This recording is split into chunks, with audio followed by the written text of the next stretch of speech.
hoje nós vamos estudar sobre o milagre da adoração. Como assim? Milagre da adoração? E adorar a Deus é um milagre? É muito milagroso. Imagina só, caras que viviam em um país distante. Eles eram magos, portanto, eles não tinham, a priori, a ideia de um Deus criador, a ideia de um Deus que fez todas as coisas. Eles eram, por criação e por cultura, politeístas.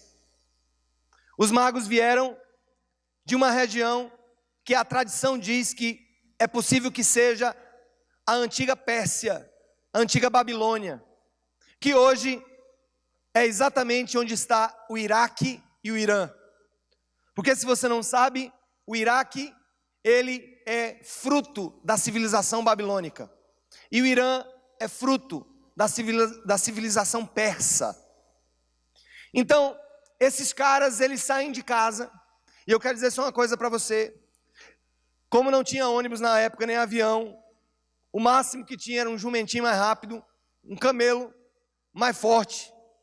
É possível que em condições normais, eles tenham levado cerca de 900 quilômetros para sair do seu país e ir até Belém, do ladinho ali de Jerusalém, para visitar o Salvador, o rei dos judeus, o rei dos reis. Agora preste atenção, só mesmo um milagre pode produzir no coração de feiticeiros, porque era isso que eles eram para o povo judeu, porque eles adivinhavam a partir das estrelas, eles praticavam astrologia, misturado com astronomia. Astronomia é ciência, astrologia é mais religião. Então era mais ou menos uma mistura, e eu disse hoje de manhã que a ciência tem, de alguma maneira, a sua filiação no senso comum e ao mesmo tempo a sua inspiração nas primeiras observações dos povos. Então muito do que se considerava algo sobrenatural tornou-se claro e natural a partir do desenvolvimento da astronomia. Mas o ponto é que esses homens, eles não eram judeus, eles eram magos. Aqui não diz que eles eram reis magos, há outras traduções que dizem que eles eram reis magos, e há uma tradição que inclusive dá nome para eles, né? Baltazar, Melquior, como é o nome do outro? Esqueci. Eu esqueci porque não é bíblico, não tem esses nomes na Bíblia. E Baltazar, Gaspar, Baltazar e Melquior, exatamente. A tradição da igreja deu a eles esses nomes. Há alguns escritos pseudepígrafos, apócrifos, que falam sobre isso, mas biblicamente não diz, e nem diz que eram 3. A gente só infere que eram 3, porque eram 3 presentes, ouro, incenso e mirra, mas podia ser 2 que deu 3 presentes, ou pode ser 8 que foram lá, só 3 deram presentes, 5 não fizeram nada, ficaram só olhando e babando o menino, né? Mas o ponto é o seguinte, eles estavam fora do contexto judaico, eles não tinham aquela esperança do Messias, da chegada do eterno rei, que dominaria sobre Israel e que livraria Israel dos outros impérios da terra. Lembrem-se que nos tempos de Jesus, Israel estava sob que domínio? Romano. Os romanos dominavam Israel na época de Jesus. E Herodes, esse a quem os magos foram ter com ele era indicado, ele era um rei interventor, ou talvez um rei com poderes limitados pela soberania do imperador romano. Herodes tinha sim uma descendência judaica, mas Herodes era um baita de um criminoso. Herodes era um corrupto daquele tempo. Herodes, ele servia muito mais aos interesses de Roma do que o do seu próprio povo. E aí o que é interessante? Por que se fala que esses caras eram reis? Se eles fossem simplesmente magos, eles não teriam batido na porta do rei. É possível que fossem inclusive representantes de várias tribos, reis de várias tribos, ou de pequenas comunidades na antiga Mesopotâmia, na antiga Caldeia, que depois transformou-se em Babilônia, Pérsia, hoje é o Irã e o Iraque. É possível que fossem representantes de pequenas províncias ou de pequenos reinados, que saíram para visitar o que era o rei dos judeus. Agora ele tinha um problema, porque quem era chamado de rei dos judeus naquele tempo era o próprio Herodes, e não aquele menino sem filiação conhecida, aquele menino que não era filho de pessoas importantes. Lembre-se que Maria e José eram pessoas comuns, eram pessoas que viviam na Galileia, viviam na periferia do reino, eram muito simples, eram pobres, não eram pessoas conhecidas na sociedade israelita daquele tempo, na sociedade judaica. E eles vão lá e vão falar com o rei de Israel, o atual rei de Israel, Herodes, para dizer que estavam ali para visitar o nascimento do menino rei, do rei dos reis, do rei dos judeus. Isso causou o quê, gente? Comoção. Como é que é? Eu acho que ele pensou, peraí, esse menino não é meu. Não tem nenhuma princesa no meu reino que está parindo esse menino. Eu não sei quem é esse menino. Agora, ele esconde a princípio as suas intenções mais cruéis, e ele chega para os magos e diz, olha, vá lá, visite, diga onde ele está e volte, para que eu possa ir lá adorá-lo. Depois a gente vai ver que não era isso que ele queria de jeito nenhum, porque a Bíblia vai dizer o que é que ele fez depois. Mas eu quero, gente, dizer para vocês que o que aconteceu aqui foi um milagre. E eu vou dizer uma coisa para vocês, um dos grandes milagres que eu vi na vida foi Deus ter mudado meu coração e ter me transformado em um adorador dele. Esse é o maior milagre que eu experimentei na minha vida. O fato de hoje estar aqui falando para vocês de um Deus que eu amo, a quem eu dedico a minha vida, mas que não era e nunca foi sempre assim. Aconteceu algo aconteceu em mim, para que eu mudasse a minha maneira de ver a vida e pudesse abraçar esse rei, pudesse tê-lo como o meu rei, e não apenas um grande homem na história, um grande religioso da história, um grande líder religioso. Quando a gente lê esse texto, a gente observa alguns contornos desse milagre, o milagre da adoração. O primeiro deles foi fazer com que outro povo fosse ali adorar o rei dos judeus.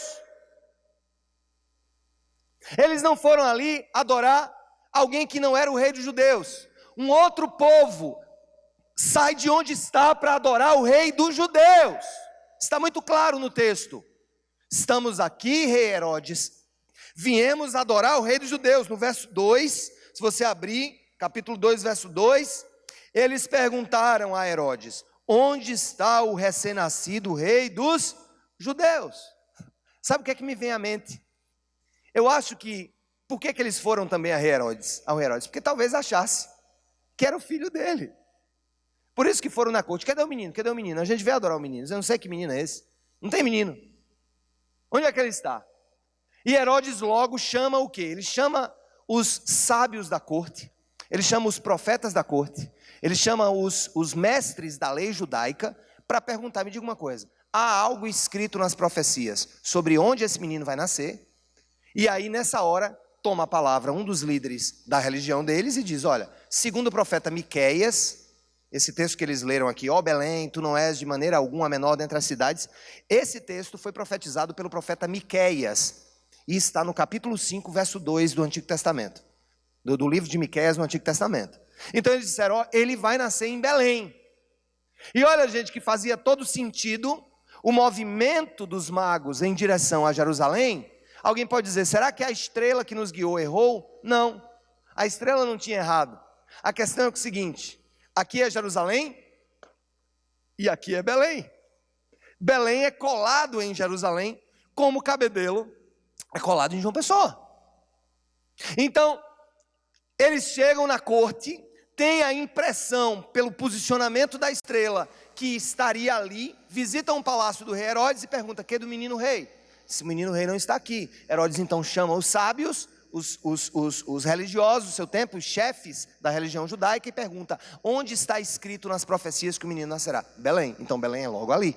Quem visitou a Terra Santa alguma vez, vai perceber que Belém hoje, a Belém de hoje, ela é território da autoridade palestina, ela não pertence a Israel, é uma cidade cercada no meio do território israelense, é bem interessante. Assim como Jericó é uma cidade cercada no meio do território de Israel e pertence à autoridade palestina, pertence ao governo do Abbas. Então, nós estamos ali e nós vemos, eu visitei esse ano o Campo dos Pastores, que foi também um lugar onde os anjos apareceram aos pastores para dizer que o menino rei havia nascido. E você vê, do Campo dos Pastores, você consegue observar uma cerca, e essa cerca você percebe que é a cerca que divide Jerusalém de Belém, o território de Israel do território palestino. E é muito interessante, gente, uma outra coisa me chama a atenção. É que eles foram adorar o rei de onde, gente? Eu vou dizer, da Paraíba, dos Yanomami? Eles foram adorar o Deus dos persas? Não, eles foram adorar o Deus dos judeus.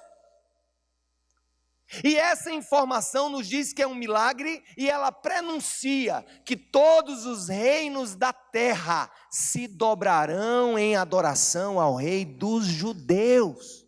Gente, toda essa guerra em torno de Jerusalém não é simples. Não está apenas nas explicações da ciência política, não está apenas nas explicações da luta por poder internacional, não é porque Israel é base americana. Os Estados Unidos também têm parceria com a Arábia Saudita, que talvez seja muito mais rica do que Israel. O que Trump fez e que todos os outros presidentes da esquerda e da direita, se você é da esquerda, não ache que o que foi feito foi porque Trump é da direita. Tanto Clinton, que era democrata, tanto os outros como Bush, que era republicano, como o próprio Trump, todos prometeram na campanha que iriam reconhecer que Jerusalém era a capital do reino de Israel. Agora só Trump teve coragem de realizar o que os democratas da esquerda e o que os republicanos da direita haviam prometido em campanha. Você precisa estudar mais a história geral para não estar jogando farpas e achando, esse cara é louco, mas ele tem algumas coisas que apontam exatamente para uma visualização. Nós estamos, gente, Jerusalém é o centro da profecia. Jerusalém é o centro do mundo, é o umbigo do mundo. Jerusalém está sim nos planos de Deus de eternidade a eternidade.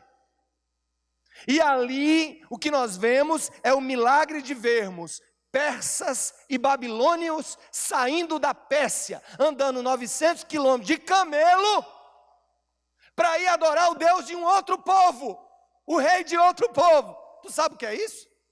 Isso é muito importante. Eles foram adorar o rei de um outro povo. E isso é um milagre. E esse milagre, como eu lhes disse, prenuncia o que São Paulo vai dizer na carta aos Filipenses, que toda língua vai confessar e todo joelho vai se dobrar e dizer que Jesus Cristo é o Senhor, para a glória de Deus Pai. Isso é um milagre. E olha, gente, parece ironia. Me diga aí 3 dos maiores inimigos de Israel hoje. Diga aí 3. Palestinos, número 1. Segundo, Irã. Quem disse Irã? Irã. Irã talvez seja o maior hoje. O que quer ver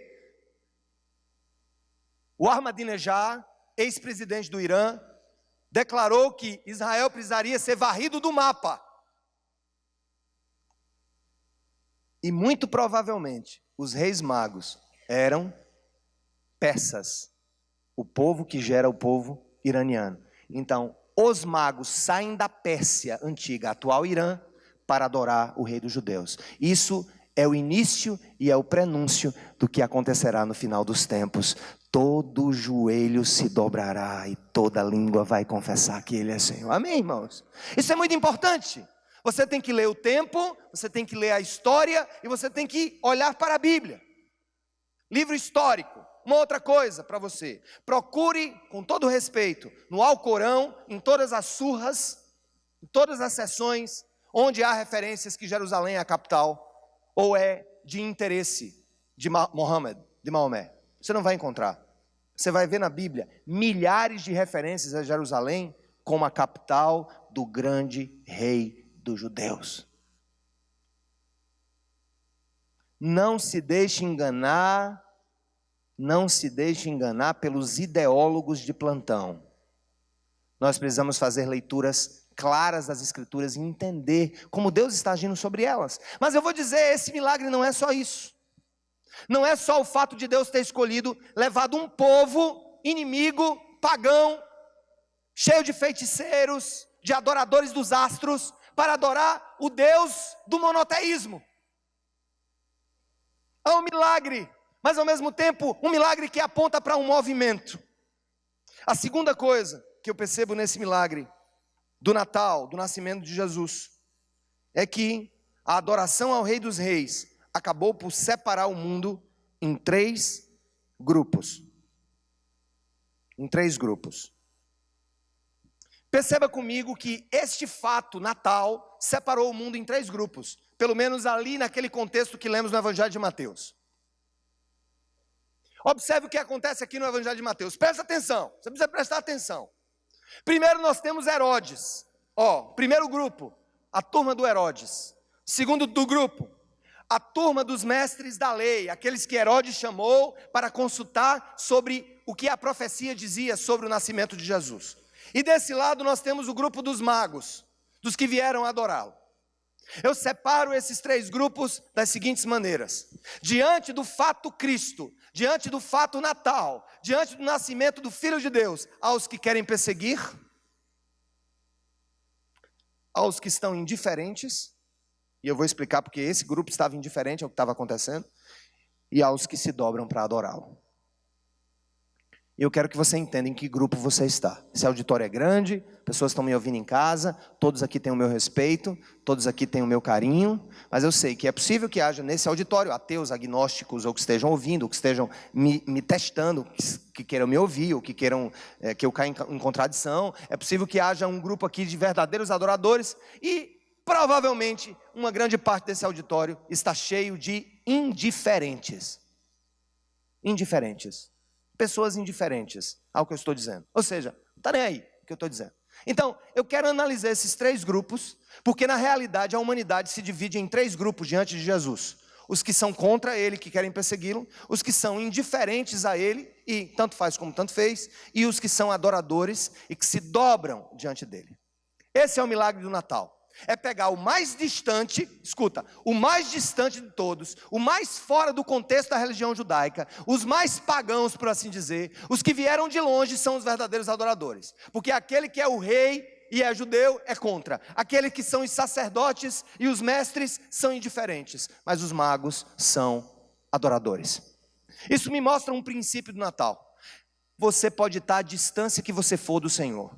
Você pode estar à distância que for da fé em Cristo. Você pode estar tão longe a ponto de não entender como seria possível você se aproximar dele. Você pode estar no espectro oposto da fé. Você pode ser alguém totalmente contrário ao que eu estou falando nesse momento. Mas eu quero dizer uma coisa para vocês, gente. Quem arrastou os magos para adorar Jesus em Belém não foi a inteligência dos magos, foi o poder do Espírito Santo. Porque só Deus pode trazer alguém de tão longe, com concepções tão diferentes, para ir adorar o Rei Menino. Então eu quero dizer uma coisa para você: eu nem me importo no que você crê. Porque a mudança da sua crença não vai depender do que eu estou pregando.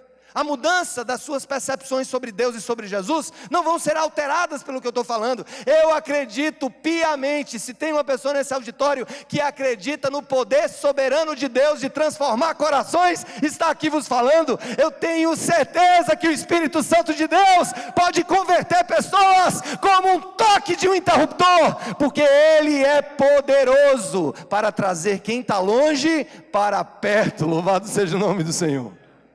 Amém? Você crê assim? Então vamos lá. Calma aí. Estou só começando. Deus dividiu o mundo em três grupos. Herodes, a princípio, disse que queria adorar ao Filho de Deus. Falar, me diga onde ele está. Aquele somebody love de político, congressista brasileiro. Herodes. Ganharia o prêmio de cara de pau, de falsidade. Entendeu? Vai lá, me diga onde ele vai nascer. Eu quero adorar esse rei. Eu quero adorar. Que tu quer adorar o rei, rapaz? Tu que vem sendo intitulado de rei dos judeus, como é que você vai adorar um rei que nem filho teu é? Aí você diz: mas me diga uma coisa, me prove que Herodes perseguiu. Lê o resto do Evangelho, capítulo 2. Eu não peço nem para você abrir a Bíblia. Sabe o que ele fez? Quando os magos visitaram Jesus e mudaram o caminho, pegaram o rumo da venta, o prumo da venta, e não voltaram para onde ele queria que ele voltasse, sabe o que aconteceu? Herodes determinou que todas as crianças no império dele, todos os meninos com menos de 2 anos fossem assassinados. Um dos maiores genocídios que a história nos conta que aconteceu. Ele mandou matar todos os meninos com menos de 2 anos, achando que assim achando que a força da política, a força do poder, a força econômica seria capaz de atrapalhar os planos de Deus. Ninguém pode atrapalhar o que Deus quer fazer no mundo, ninguém pode atrapalhar o que Deus quer fazer na sua vida, nem mesmo a sua incredulidade é capaz de impedir o que Deus quer fazer, porque Ele é aquele que traz vista espiritual. Um toque de dedo, se o Senhor quiser que você abra os olhos agora, abra os olhos e veja, abra os ouvidos e entenda, eu sou o Senhor. Nesse momento nós vemos então que Herodes representaria o que nos dias de hoje? Representaria esse falso cristianismo, esse politicamente correto, sabe? Essa coisa de dizer, nós somos cristãos, e em nome de um pseudo-progressismo cristão, estão colocando no ralo a importância da família, estão dando outras conotações à santidade da família, estão simplesmente tentando deturpar os valores do reino, tentando matar o cristianismo por dentro. Falsos pastores, falsos ideólogos, falsos profetas, falsos filósofos do cristianismo dos dias de hoje, que em nome de adorar ao rei, em nome de dizer, nós somos cristãos, mas nós pensamos um pouco diferente, nós não achamos que família é bem assim, ou não achamos que as coisas têm que ser exatamente assim, porque isso é coisa de conservadores, isso é coisa de fundamentalistas, isso é coisa desses idiotas que pegam o microfone para falar. Talvez eu esteja falando a tua língua nesse momento, mas é assim mesmo. No final das contas, os ardis de Herodes estão ligados exatamente ao desejo de silenciosamente ter sido levado à presença do Rei dos Reis e talvez matá-lo ao fio da sua espada. Mas ninguém conseguirá matar e destruir os planos de Deus. Agora eu tenho um segundo grupo. Eu vou dizer uma coisa para você. Eu prefiro Herodes do que o grupo dos indiferentes. Eu prefiro Herodes. Herodes está ali, ó. Os indiferentes é que são pauleira. Quem é esse grupo? Esse é o grupo exatamente dos religiosos, gente. Dos conhecedores da Bíblia. Foi a esse grupo aqui que Herodes consultou. Onde é que diz a profecia que o menino vai nascer? Vai nascer em Belém. Os caras viram, presta atenção. Os caras viram os magos chegando lá. Os caras viram aquela comitiva vinda da Pérsia, da Babilônia, para adorar o menino. E os caras não acompanharam, porque para eles era indiferente o que estava acontecendo ali. Indiferentes. Esses são os piores no reino de Deus, são os indiferentes. Eu prefiro perseguição à indiferença. Eu prefiro a verdade do ateu à indiferença do religioso. Eu prefiro a espada do agnóstico à indiferença daquele que ocupa espaços no reino de Deus, mas estão indiferentes ao que está acontecendo ao seu redor. Que tanto faz como tanto fez.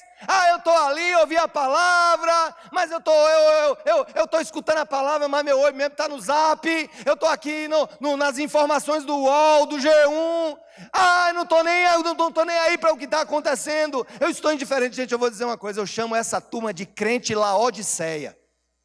Poucos entenderam, por causa do analfabetismo bíblico que reina entre nós. Você sabe o que é um crente Laodiceia? Poucos sabem, né? Não vou nem pedir para levantar a mão para não ter vergonha e entregar o posto. Laodiceia foi uma igreja para onde Jesus escreveu uma das cartas no Apocalipse. Se você abrir o último livro da Bíblia, Apocalipse, vai ler antes de dormir. Poesia pura, para o teu juízo. Pega a carta às igrejas. Tu vai ter, eu desejo pesadelos até 2018, quando você lê o que é que ele escreve para a igreja de Laodiceia.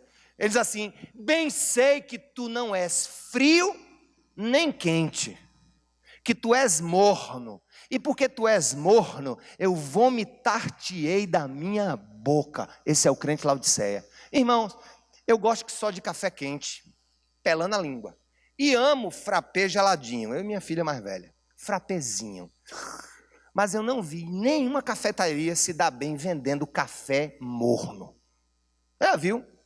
Rapaz, o melhor café morno de João Pessoa é na cafeteria tal.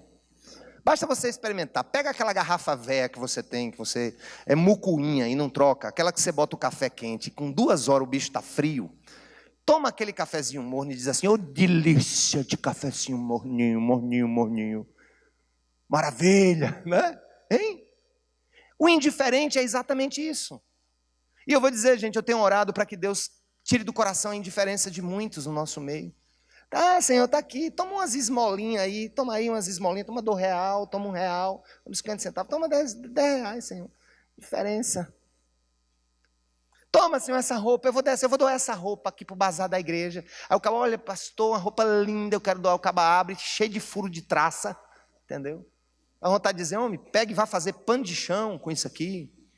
Indiferentes ao que Deus está fazendo, indiferentes à dor do outro, indiferente ao sofrimento da sua liderança, indiferente, sabe o que, gente? As marcas do trabalho das pessoas na sua comunidade, aqueles que se dão demais, e você é indiferente ao convite de Deus para que você trabalhe na obra, indiferente ao sofrimento do seu colega de trabalho, a quem você é incapaz de estender uma palavra sã, uma palavra bíblica, uma palavra de amor, indiferente ao sofrimento do pobre, indiferente à orfandade, indiferente, sabe, às crises sociais, indiferente a tudo, vivendo a sua vidinha, aqui, conhecedor, cheio, vivendo na corte. Aquela turminha ali vivia na corte, comia na corte, estava do lado de Herodes. Herodes queria matar o rei, eles não queriam matar o rei, nem eles queriam ver o rei, eles não queriam matar o rei, nem eles queriam matar o rei, nem ver nem matar, nem ver nem matar, nem ver nem matar, eles eram indiferentes. E eu digo uma coisa para você, às vezes é mais fácil Deus converter o coração de um perseguidor do que o de um indiferente. Porque o indiferente tem certeza que está do lado do Senhor, o indiferente tem certeza que está fazendo o que é certo, mas é tão indiferente que não percebe o que Deus quer que ele faça, o que ele viva, o que ele realize, o que ele mude na vida dele. Não seja indiferente à voz do Espírito. Deus tem falado para você, você tem que deixar esse relacionamento adulterino, você tem que deixar essa quenga. Você está ouvindo? Você está ouvindo?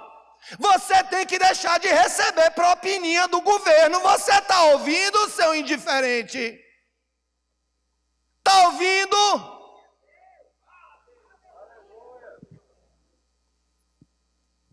Agora tem um grupo dos adoradores.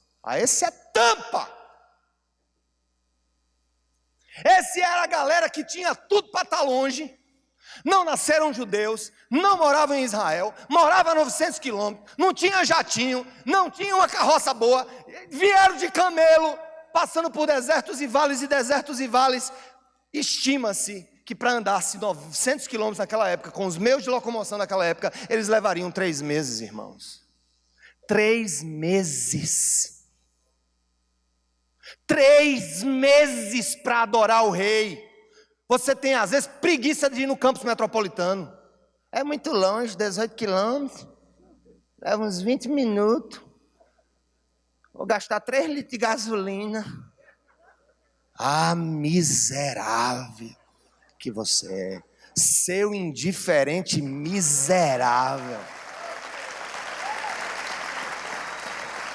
Esse aqui tinha tudo para estar distante, Deus chamou para perto. Eu quero ser rei mago, meu amigo. Eu prefiro ser um feiticeiro convertido do que um religioso convencido.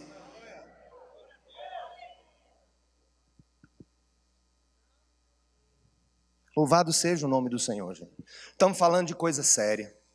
Mas agora eu quero me concentrar, depois de passar por esses 3 grupos, o dos que perseguem, o dos que são indiferentes e dos que são adoradores. Eu quero estudar o que esses homens fizeram, porque eu quero seguir o exemplo dos magos que viveram o milagre da adoração no Natal. Olha os milagres, olha o contorno do milagre dos magos. Lê comigo, por favor. Você vai ler, estamos acabando já, para sua alegria. Versículo 9 a 11. Olha o que está aqui no 9 a 11. Depois de ouvirem o rei, eles seguiram o seu caminho. E a estrela que tinham visto no oriente foi como, gente? Adiante deles. Lembre-se, eles saíram de Jerusalém para onde? Para onde? Belém, né, gente? O cabo diz cabedelo. Que cabedelo, rapaz? Cabedelo foi o exemplo. Foi para Belém. Vamos lá. Eles saíram de Jerusalém para Belém. Depois de ouvirem o rei, eles seguiram o seu caminho e a estrela que tinham visto no Oriente foi adiante deles. Até que finalmente parou sobre o lugar onde estava o menino. Aí aqui começa as grandes lições sobre o que é a verdadeira adoração a Deus. Quando tornaram a ver a estrela, encheram-se de júbilo. Ao entrarem na casa, viram o menino com Maria, sua mãe, e prostrando-se o adoraram. Então abriram seus tesouros. Repita comigo, abriram seus tesouros. Mais uma vez, abriram seus tesouros. Mais alto, abriram seus tesouros. E lhes deram presentes. Repita comigo, lhes deram presentes. Ouro, incenso e mirra. Olha algumas coisas que eu quero falar para vocês. As características da verdadeira adoração, e esse é o meu último ponto. As características desse milagre que aconteceu com os reis magos. Primeiro delas, os magos se alegraram ao ver o rei. Repita comigo, os magos se alegraram ao ver o rei. Então, o que é que ele vai dizer no verso 10? Vamos lá. Quando tornaram a ver a estrela, encheram-se de júbilo. Tem outra tradução aqui para nós? Como é que tem na sua?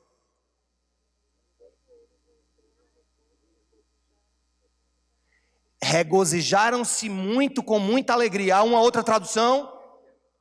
Ao verem de novo a estrela, os magos ficaram radiantes de alegria. Muita alegria, alegria demais. O que é que marca a vida de um adorador do Senhor? Muita alegria, porque nós temos a salvação no Rei dos Reis. Às vezes você chega na igreja, gente, parece um porco triste.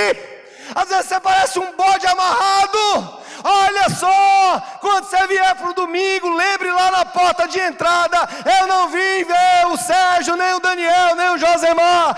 Eu estou aqui em profunda alegria, porque eu vim adorar o meu Salvador. O adorador é feliz, o adorador é alegre, o adorador é cheio de júbilo, o adorador é cheio de gratidão. Dê um brado de louvor ao Senhor.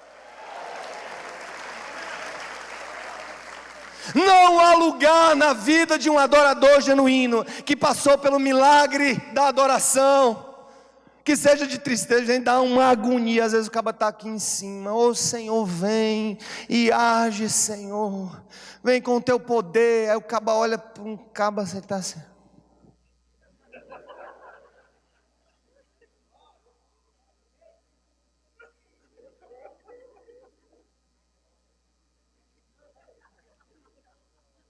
Nada muda o semblante dele. O outro.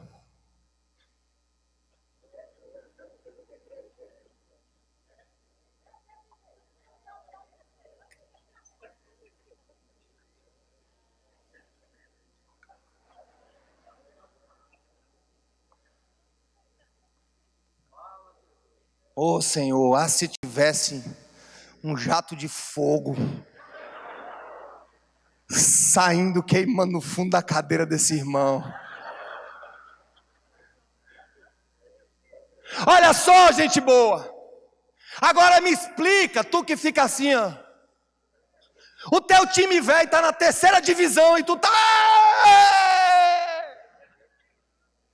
grita por tudo.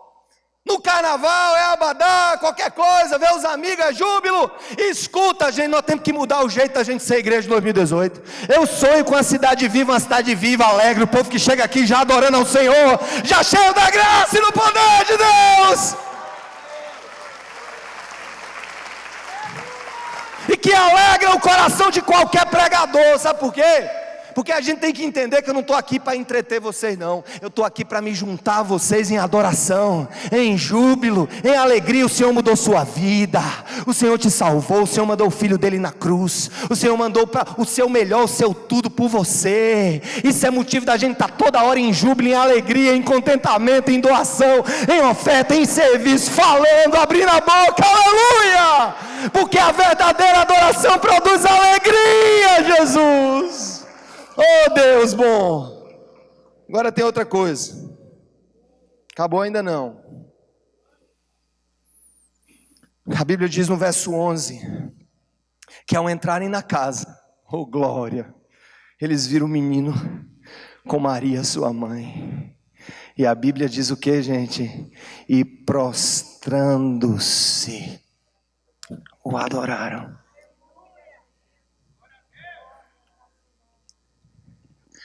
Submissão completa.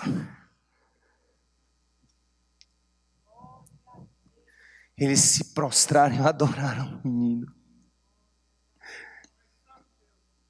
Em outra passagem, a Bíblia diz que Maria ficou pensando sobre aquilo, porque ela não tinha ainda noção exata do que estava acontecendo e de quem era aquele menino que Deus deu para ela no ventre. Mas os magos adoraram, se prostraram, se submeteram, gente. Rei se submetendo a um rei menino, a uma criança. Deus me dê joelho para fazer isso por mais uns 15 anos. Assim. Glória a Deus. Que bênção. Os magos se ajoelharam diante do rei, demonstrando completa submissão. Repita comigo: adoração é júbilo. Diga: adoração é submissão. Mas aí a gente vê uma outra coisa. Leia comigo, verso 11. Ao entrarem na casa, viram o menino com Maria sua mãe, prostrando o adoraram. Então abriram os seus tesouros, cofres, vamos lá. Abriram, vamos assim com a mãozinha assim, ó. Abriram os seus tesouros. Abriram os seus tesouros. Abriram os seus tesouros e deram ao menino ouro, incenso e mirra, 3 dos produtos mais caros daquele tempo. A franquecência, que era o incenso, a mirra e o ouro. O ouro ainda é um metal desejadíssimo, com cotação na bolsa, que tem gente aqui que daria uma mão para ter uma barra. O que é que isso representa? É que a verdadeira adoração, ela tem um componente, o componente da entrega total.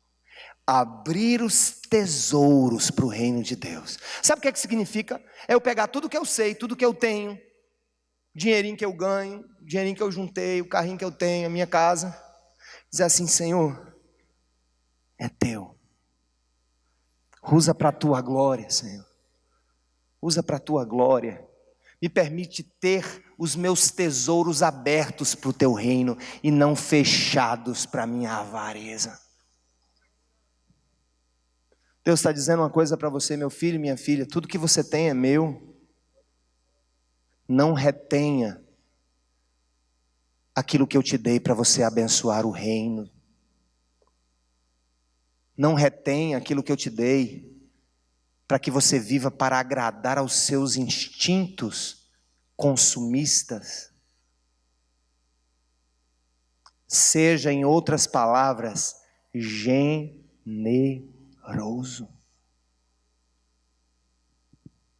Adoração que não me faz generoso, adoração que não me faz parecer com Cristo, que é generoso e deu a sua vida, não é adoração. Por isso que é um milagre. E eu digo: olha, gente, a última etapa da conversão é o bolso do sujeito. É o que ele tem. Porque ele não entendeu ainda que o que ele tem, os tesouros que ele tem, pertencem ao rei e não a ele. Então repita comigo: adoração produz alegria. Adoração produz completa submissão. Diga: adoração realiza entrega total da vida como oferta. E finalmente, o que é que aconteceu? A banda já pode ir subindo. Aconteceu um fato muito interessante. Quando os magos chegaram para Herodes, Herodes disse: vá, adore o menino, volte, me diga onde ele está, para que eu vá adorá-lo. O que foi que os magos fizeram? Obedeceram a Herodes? Ou obedeceram à voz de Deus, que determinou que eles fossem por outro caminho? Eu quero dizer uma coisa para você, irmão. É sério o que eu vou te dizer. Se a tua adoração a Cristo não tem produzido uma vida de obediência a Cristo, então você se parece mais com Herodes do que com os magos. O que é que eu estou querendo dizer? O verdadeiro adorador, ele é obediente ao seu Senhor. Ele escuta o que o seu Senhor tem a dizer. Ele escuta o que o seu Senhor tem a realizar. Porque importa antes obedecer a Deus do que aos homens. Deixa eu dizer uma coisa para você. Deus está falando com pessoas aqui, especificamente nessa noite, na área de negócios. Você está confiando demais que as suas negociatas são o único caminho para te deixar rico. A propina, os negócios escusos, os contratos de gaveta. Um verdadeiro adorador do Senhor não se vende às lógicas desse tempo. Ele confia que aquele que começou a obra boa vai completá-la até o dia de Cristo Jesus. Ele descansa nos planos de Deus. Deixa eu dizer para você, empresário, Ele quer que você descanse nele em 2018. Quem vai te sustentar não é aquele dinheirinho que você está recebendo do governo. Quem vai te sustentar não é aquele contrato que você fez de gaveta. O que vai te sustentar não é aquela propina. Não tenha medo de Herodes. Tema ao Senhor. Ele levou de volta os reis e ele escondeu seu filho no Egito. Os intentos de Herodes de punir os reis que traíram a sua confiança e matar o rei dos reis, Deus não deixou que acontecesse. Porque a adoração produz alegria, submissão, entrega total e obediência irrestrita. Amém? É isso que o Senhor espera de você. Porque a Ele, somente a Ele, nós devemos toda honra, toda glória, todo louvor e toda exaltação pelos séculos dos séculos. Amém.